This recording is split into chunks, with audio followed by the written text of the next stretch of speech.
ఓం శ్రీ రామచంద్రాయ నమః. శ్రీమద్ వాల్మీకి రామాయణము అయోధ్యాకాండలో 12వ సర్గ. దశరథుడి దుఃఖం. దారుణమైన మాట విన్నాడు దశరథుడు. గుండె బ్రద్దలైనట్టయింది. మూర్ఛపోయాడు. ఏమిటిది? కల కాదు కదా? గత జన్మలోని అనుభవం ఏదైనా తనుపులో కెదిగిందా? ఏమైనా చిత్తభ్రాంతి కలిగిందా? మనస్సుకి ఏదైనా రోగం వచ్చిందా? ఏం వచ్చింది?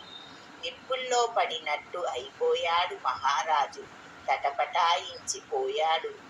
ఎదురుగుండా పెద్ద పులిని చూచిన లేడిలా కైకని చూచి గడగడలాడాడు.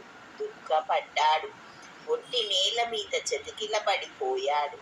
మంత్రంతో కట్టేసిన సర్పం మండలంలో మహావిషంతో బుసకొట్టినట్టు పెద్ద పెద్ద నిట్టూర్పులు తీశాడు. వణికిపోయాడు.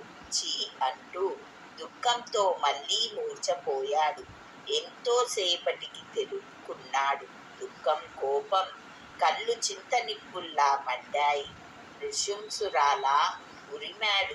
దుష్ట చరిత్ర, కుల వినాశిని రాముడు, నేను ఏం అపరాధం చేశాము నీకు? పాపిష్టురాలా, కన్న తల్లిలో చూసుకుంటున్నాడు నిన్ను రాముడు. అలాంటి రాముడిగా అనర్థం తలపెడుతున్నావు ఎందుకని తెలుసుకోలేకపోయాను. రాజు కూతురువే అనుకున్నాను. నన్ను నాశనం చేసుకోవడానికి విషసర్పం తెచ్చి ఇంట్లో పెట్టుకున్నాను. జీవలోకం యావత్తు రాముడి సుగుణాలు మెచ్చుకుంటూ ఉంది. ఏ అపరాధం చేశాడని కొడుకుని తగలేసేది? కౌసల్యని, సుమిత్రని, రాజ్యాన్ని, తుదకి నా ప్రాణాన్నైనా వదిలేయగలను. కానీ పితృవత్సలుడైన రాముణ్ణి వదులుకోలేను. నా పెద్ద కొడుకు రాముడు నా కళ్ళ వెలుగు. క్షణం చూడకపోతే నా ప్రాణం నిలువదు. సూర్యుడు లేకుండా లోకం ఉండగలిగితే ఉండవచ్చు. నీళ్లు లేకుండా పైరు బతికితే బతకవచ్చు. రాముడు లేకుండా మాత్రం నా జీవితం ఉండదు. కనుక పాపిష్టురాలా, ఇంత మాత్రం చాలు. ఈ ప్రయత్నం విడిచిపెట్టు. నీ పాదాల మీద తలమోపి మొక్కుతాను.